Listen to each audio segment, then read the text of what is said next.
Hello everyone, thank you very much for watching this video. I'm Mr. Matt and this is Dr. Tot. Dr. Tot, do you want a cookie for class? Yes, there you go. And welcome to SAT, ACT Prep. This is quick drill set A to evaluating remainders.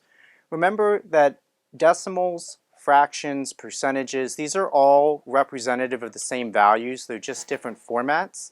And when we're able to recognize the unique set of values in a particular pattern, we can use that to our advantage when evaluating the ending position of a very long string of pattern or repetitious segments, or also how much are left over or left needed to suffice another repetition, whole repetition of that pattern. So let's look at some examples here of some SAT problems. Dr. Tot wants to get in the shot.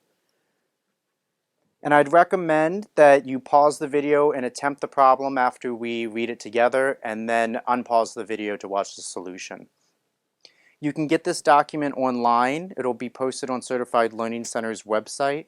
Just make sure that you're looking at, which the link will also be in the description below, so look in the description to get either the Word document or the PDF.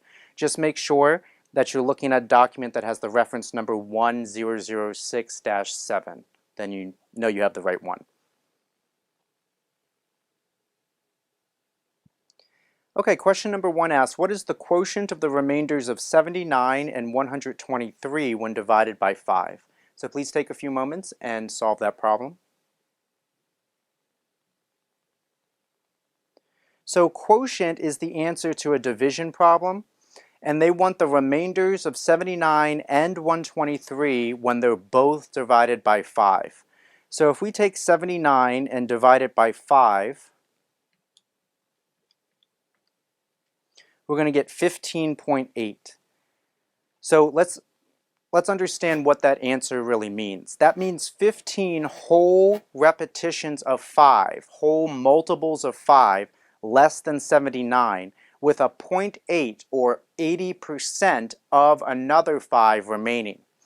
So in the context of this problem, if we ultimately want the remainder when we can't divide by 5 anymore, then we're not interested in this integer component of the answer, because that represents the whole repetitions of 5. So if I back out 15, then I'm just going to have the remainder of 0.8. Remember, that represents 80% of the original divisor, which is 5. So in your calculator, when you do 79 divided by 5, you get 15.8. Immediately just do minus 15. That'll leave you with the remainder, decimal remainder of 0.8, and then multiply it by the original divisor of 5, and you're going to get 4. So there's a remainder of 4 when 79 is divided by 5.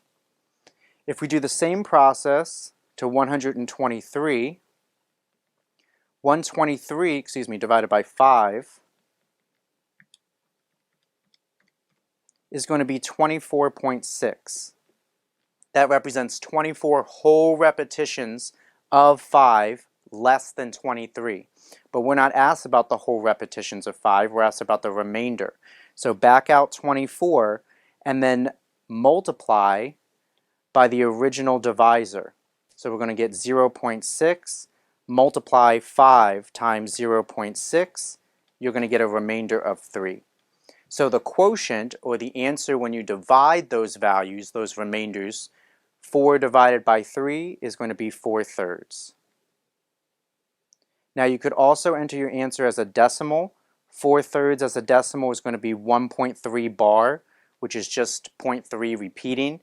So you could enter in 1.33, you could enter in 1.3. You could not enter in 1.34 because it would be inappropriate to round up. The decimal to the right, the value to the right of the ending rounding position will always be 3 in that infinite progression, and 3 is less than 5. So it's never going to be appropriate to round up in this case. So 4/3, 1.33, or 1.3. Number 2 asks, what is the product of the remainders of 167 and 193 when divided by 7? So please take a few moments and solve that problem.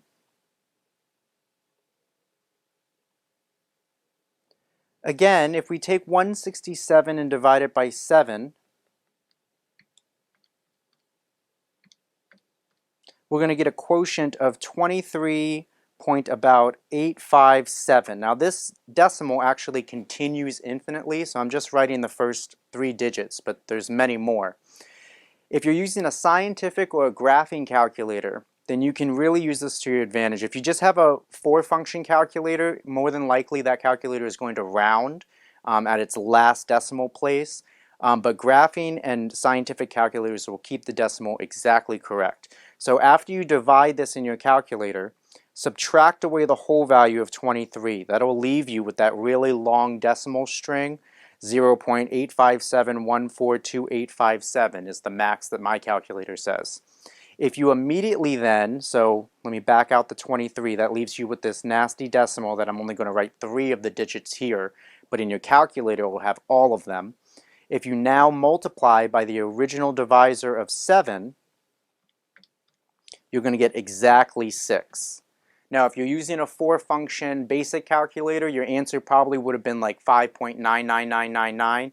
In that case, you're going to have to interpret the fact, understand that your calculator rounded along the way. So it's very, very close to the exact answer. But the answer is not 5.999, the answer is 6. It's just that your calculator rounded off that infinite progression of decimal points, or decimal places. If we do the same thing for 193, 193 divided by 7 is 27.571. Again, that's an infinite string of decimal places that I'm just approximating there. I'm going to back out 27 immediately in my calculator, leaving me with just that decimal string of about 5.71, and then I'm going to multiply by the original divisor of 7 and get 4. So the product, meaning multiplication, the product is the answer of a multiplication problem, of 6 and 4 is 6 times 4, which is 24. So the answer to number 2 is 24.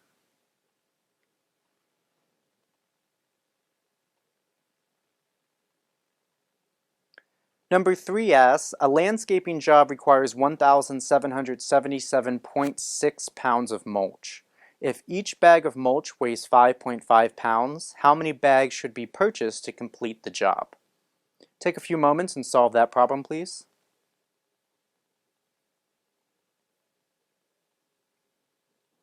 So if in total we need 1,777.6 pounds and each bag contains 5.5 pounds, then if we divide those values, we're going to get 323.2 bags.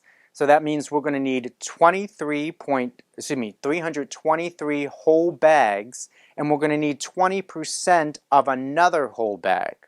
So how many bags should we purchase to complete the job? We need to logically interpret what they're asking here.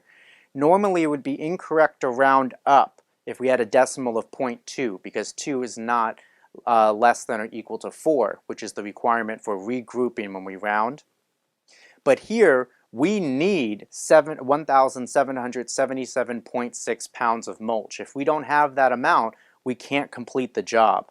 So this problem also required a little bit of logical interpretation. So if we need to complete this job, then we actually need one more, a little bit more than the total amount that they say that they actually need, the exact amount that they need. So we're going to need 324 bags of mulch.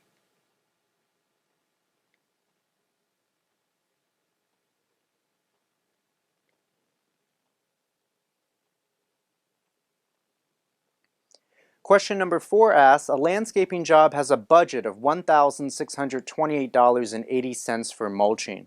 If each bag of mulch weighs 8 pounds and costs $6.40 per bag, how many pounds of mulch are needed when another whole bag cannot be purchased? So take a few moments and attempt that problem, please.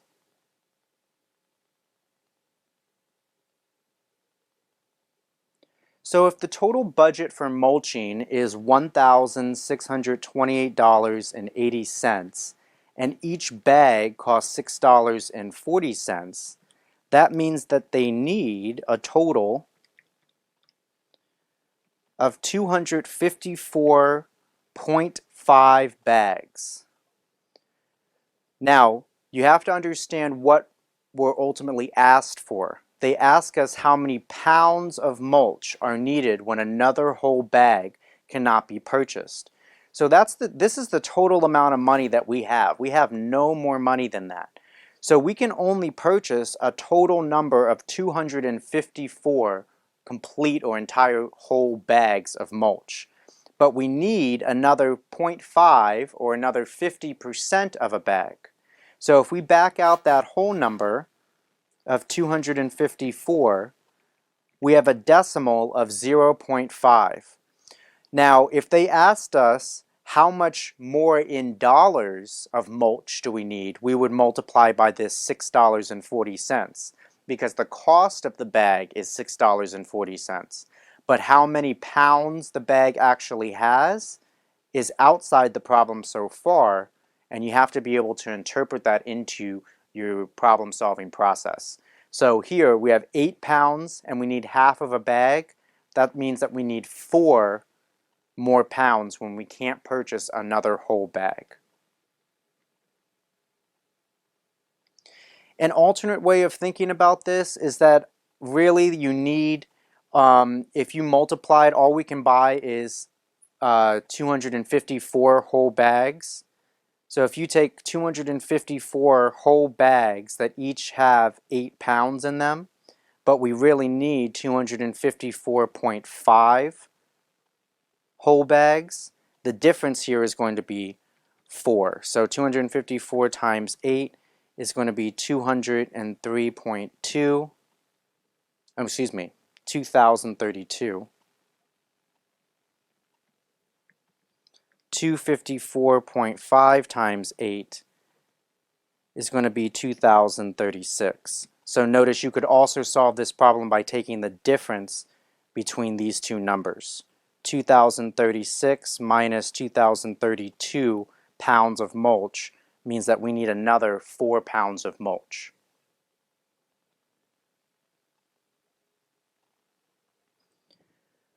Question number 5 asks, tickets to a private movie screening are handed out in the following order: 3 blue, 5 red, 2 green, 4 yellow, and then repeat starting with 3 blue and so on.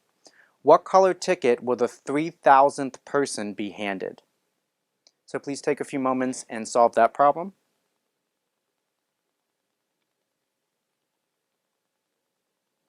So what we need to do here is identify the non-repetitious segment of the pattern. That is, the segment that is unique, that is in itself being repeated. That is what makes the pattern, right?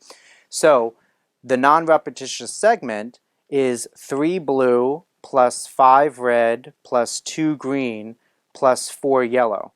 So that means that there's a total of 11 color positions in this unique pattern. So if we're trying to investigate what color the 3,000th ticket is going to be, I'm going to take 3,000 and divide it by 11 unique color positions. That's going to give me 272.72 bar. Again, that means that the 72 just keeps on repeating infinitely. I'm not interested in the 272. That means that this pattern repeats itself a total whole number of times, 272 times. That's not what they ask in this question. They ask me what is the ending position, and that's going to be indicated by the remainder. So if I subtract out 272, that leaves me with that nasty repeating decimal, of 0.72 bar. I'm going to multiply by my original divisor of 11, and that will give me 8. So the 3,000th movie ticket here is going to be in the 8th color position. So I have 3 blue, and then I have 5 red. So the 3,000th person is going to be the last red ticket before the tickets turn into the first green ticket. So the answer here is going to be B. It'll be red.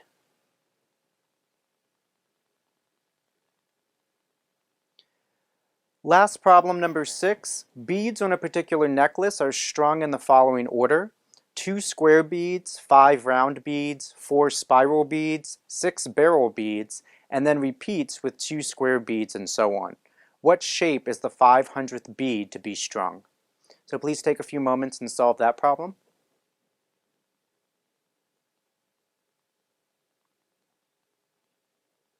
So very similar to number 5, we need to first identify the unique number of positions in this pattern.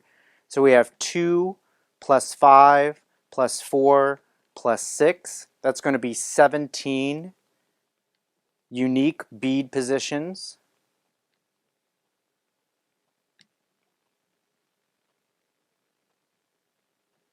So if I'm trying to investigate the 500th bead, if I take 500 divided by 17, I'm going to get 29.4117. If I wanted to round, that would be 4.118, but I'm just going to leave it there because that's representing the larger string of decimals I'm going to keep in my calculator. So back out that 29 because we're not interested in that. We're interested in the ending position, not how many times this pattern's repeating. That's going to give me 0.4117 thereabout. Continue 64706. And then if I multiply by the number I originally divided by, 17, that means that the 500th bead is going to be in the 7th color bead position. So I have 2 square and then 5 round beads. So the 500th bead is going to be the last round bead before the pattern turns into a spiral bead. So the answer here is going to be B. If you have any questions on anything that we've done in this video, then please drop me a comment below, or you can always get in contact with me on my social media accounts. They're all listed in the description. But otherwise, I hope you have a wonderful day. And Dr. Tot, do you want to say bye to everybody? Come on, Dr. Tot, you want a cookie? Come on, let's say bye. Come on, you gotta be polite. Can you sit? Can you say bye? Say bye. Come on, say bye. There you go. Very good. Thank you guys very much. I hope you have a wonderful night, and I'll talk to you all soon.